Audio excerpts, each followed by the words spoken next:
इससे पहले वीडियो में मैंने आपको बैकग्राउंड इमेज लगाना बताया था। बैकग्राउंड इमेज लगाने के साथ साथ बैकग्राउंड में कैसे ग्रेडियंट फिल करते हैं वो भी बताया था।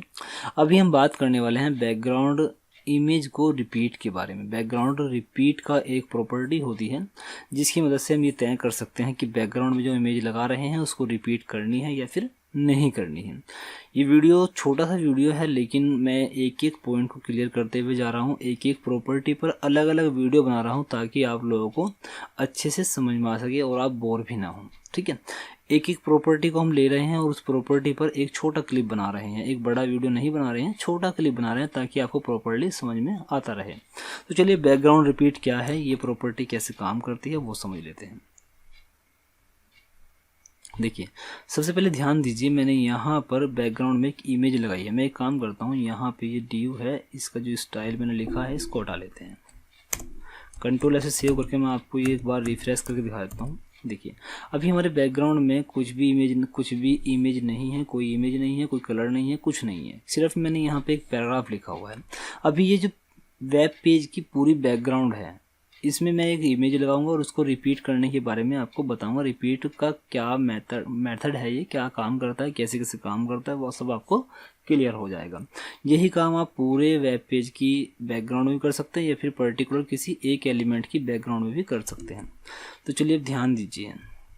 देखिए, यहाँ पर एक ये डिव है, ठीक है, और डिव के ऊपर ये हमारी बॉडी है। मैं पूरी बॉडी पर काम करूँगा। मैं यहाँ पे लिखूँगा स्टाइल और इक्वल्स टू, यहाँ पे मैं बैकग्राउंड इमेज ले लेता हूँ। बैकग्राउंड इमेज में मेरे पास में जो स्मॉल लोगो के नाम से इमेज है, मैं उसका यूज़ कर लेता हूँ।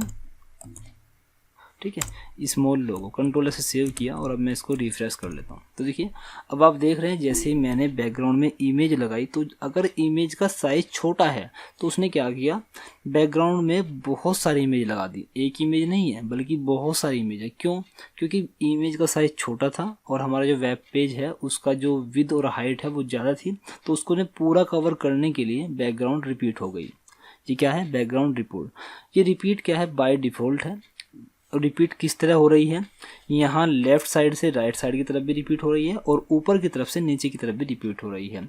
लेकिन यदि आप CSS के नोट्स की PDF प्राप्त करना चाहते हैं तो हमारी वेबसाइट www.smartmindcode.in पर विजिट करें। लेकिन आप इसको कंट्रोल कर सकते हैं, जैसा आप रिपीट करना चाहें वैसे कर सकते हैं। कैसे करेंगे, ध्यान दीजिएगा। देखिए, बैकग्राउंड रिपीट की प्रॉपर्टी हम यहाँ से शुरू करते हैं। बैकग्राउंड में हमने इमेज तो लगा दी है। अब देखिए, बैकग्राउंड रिपीट ये लिख दिया मैंने, इसकी प्रॉपर्टी, कोलन लगाएंगे।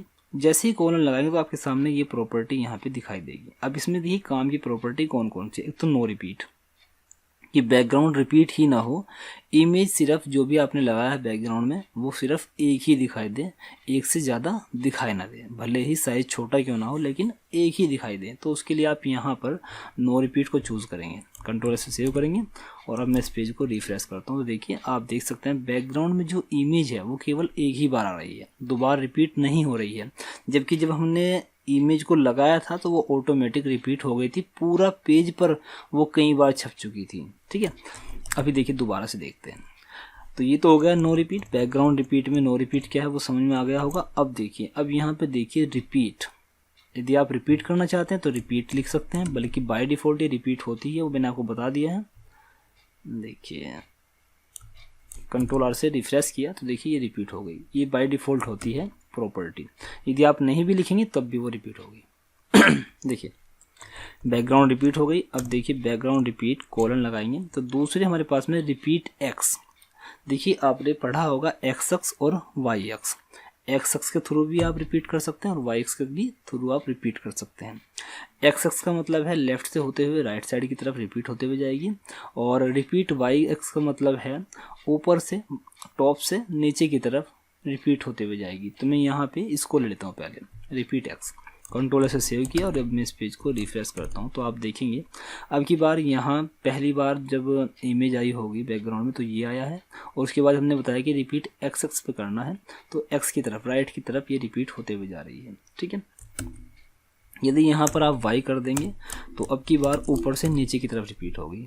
ठीक है, ऊपर से नीचे की तरफ रिपीट हो रही है, लेफ्ट साइड से राइट साइड की तरफ रिपीट नहीं हो रही है। ठीक है, तो चलिए एक देखिए, अब देखिए यहाँ पर जो मैंने आपको बताया है, जो मेन प्रॉपर्टी थी वो मैंने आपको बता दी है। बाकी यदि ये प्रॉपर्टी आप पढ़ना चाहते हैं तो अभी थोड़ा आपको इंतजार करना होगा, ये सभी हम एडवांस लेवल में आपको बताएंगे, ठीक है। अभी देखिए नो रिपीट समझ में गए आप, और ये रिपीट भी समझ गए, और रिपीट एक्स और रिपीट वाई, ये सब आप समझ गए होंगे। अब बैकग्राउंड रिपीट क्या है, ये प्रॉपर्टी कैसे काम करती है, वो प्रॉपर्ली आपको समझ में आ गया होगा। इतना देखने के बाद वीडियो में जो मैंने आपको बताया है, उसके बाद भी कोई यदि आपको डाउट रह जाता है, आपको कुछ समझ में नहीं आ रहा है और आप कुछ पूछना चाहते हैं, तो कमेंट बॉक्स में अपना क्वेश्चन पूछ सकते हैं, मैं आपकी प्रॉपर तरीके से हेल्प करूँगा।